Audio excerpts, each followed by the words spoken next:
वैश्विक स्तर पर सोने की कीमतों में गिरावट और आगामी त्योहारी और शादियों के मौसम की वजह से अगस्त महीने में सोने का आयात 82% तक बढ़ गया है। ये पिछले साल समान अवधि में आयात किए गए 63 टन सोने की तुलना में इस साल 121 टन पर पहुंच गया है, जो अपने 5 महीने के उच्चतम स्तर पर है। एक आधिकारिक प्रेस रिलीज के मुताबिक इस साल सोने का आयात पिछले साल के 3.7 बिलियन डॉलर की तुलना में बढ़कर 6.7 बिलियन डॉलर हो गया है। वहीं रत्न, मोती और आभूषणों के आयात में भी पिछले महीने में 92% की वृद्धि हुई है, जो दर्शाता है कि देश एक ब्लॉकबस्टर शादी के मौसम के लिए तैयार हो रहा है। कोविड संक्रमण की दूसरी लहर खत्म होने और लॉकडाउन में ढील दिए जाने के बाद से उपभोक्ता गतिविधि में बढ़ोतरी देखी गई है। पिछले साल अगस्त महीने में 1 ग्राम सोने की कीमत 4,902 रुपए थी, जो इस साल अगस्त महीने में घटकर 4,132 रुपए हो गई है। अगस्त 2021 तक भारत ने 687 टन सोने का आयात किया, जो कि पिछले साल के आयात का तिगुना था।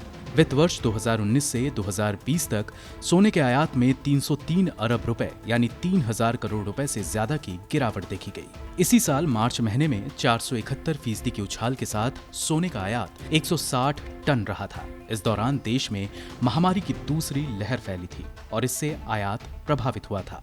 रॉयटर्स की एक रिपोर्ट के मुताबिक भारत ने जुलाई महीने में 74 टन सोने का आयात किया, जबकि पिछले साल समान अवधि में ये 32 टन रहा था। जुलाई में आयात पिछले साल की तुलना में समान अवधि में 1.78 अरब डॉलर से बढ़कर 4.2 अरब डॉलर हो गया।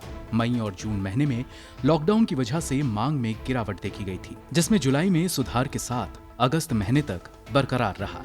सोने के बढ़ते आयात का सीधा असर आभूषण निर्यात पर भी पड़ता है। जुलाई महीने में gem and jewellery export promotion council ने बताया था कि रत्नों और आभूषणों का जुलाई महीने में निर्यात 1,370 मिलियन अमेरिकी डॉलर या 24,881.52 करोड़ रुपए रहा था। ये सालाना आधार पर 142% से ज्यादा का उछाल है। जुलाई महीने में 681.13 मिलियन अमेरिकी डॉलर यानी 5,063 करोड़ रुपए से ज्यादा के आभूषणों का निर्यात किया गया था। अप्रैल-जुलाई 2021 में सोने के आभूषणों के निर्यात की साल दर साल वृद्धि रुपए के संदर्भ में 562.64% थी और डॉलर के संदर्भ में 575% रही।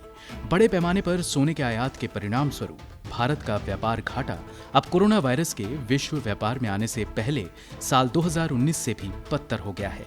अगस्त 2019 में व्यापार घाटा 13.86 अरब डॉलर की तुलना में अगस्त 2021 में 13.87 अरब डॉलर रहा था।